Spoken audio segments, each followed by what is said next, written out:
शिवसेनेचे नेते राजन साळवी आपल्या सोबत आहेत। सर, आज या ठिकाणी आपण आलेला आहात वरळी डोम येथील हा वर्धापन दिन आहे शिवसेनेचा। या आधी तुम्ही दुसऱ्या गटामध्ये होतात आणि त्या ठिकाणी वर्धापन दिनी होता, आज या ठिकाणी आहेत, काय अनुभव आहे?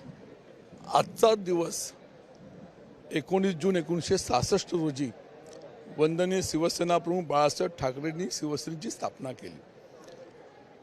जवळजवळ 59 वर्ष हा प्रवास सुरू झालेला आहे।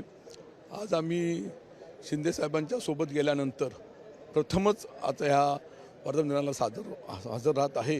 निश्चितपणे आनंद आहे, समाधान आहे आणि भविष्यातल्या कालखंडामध्ये संपूर्ण महाराष्ट्रामध्ये शिंदे साहेबांच्या नेतृत्वाखाली ही संपूर्ण महाराष्ट्र आणि संपूर्ण देश आपल्याला पुढे न्यायचा ही आमच्या अपेक्षा आहे। याच्या आधी देखील तुम्ही उद्धव ठाकरे यांच्या सोबत होतात, उद्धव ठाकरे यांच्यावर तुम्ही नाराज होतात, तुम्हाला भेटू दिलं जात नव्हतं। त्या दिवशी कृपया करून हा विषय आपण इथं काढू नये। आज सर्व आनंदाचा क्षण आहे। सामान्य शिवसैनिकाला बाळासाहेबांच्या आशीर्वादाने 4 शब्द शिवसेनेमुळे मान सन्मान प्रतिष्ठा लौकिक मिळालेला आहे। तो आनंदाचा क्षण असल्यामुळे असे कुठच्याही कटू आठवणी न काढता शिवसेना पुढे कशी नेता येईल या दृष्टीने आपण प्रयत्न करू। भविष्यात काय तुमचे प्लॅन आहेत, कशा पद्धतीने तुमची वाटचाल असू शकते?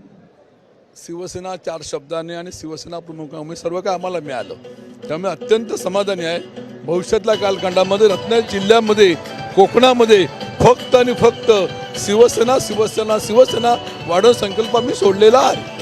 तर कोकणामध्ये शिवसेनाच राहील आणि शिवसेना एकनाथ शिंदेसोबत राहील असा विश्वास या ठिकाणी व्यक्त केला आहे। आणि या ठिकाणी आपण बघतोय की कोकणातले हे नेते या ठिकाणी उपस्थित आहेत आणि ते एकनाथ शिंदे यांच्या सोबतच कायम असणार असा विश्वास व्यक्त करण्यात आलेला आहे। कॅमेरा पर्सन अनुप सवैदे आणि साम टीव्ही न्यूज मुंबई।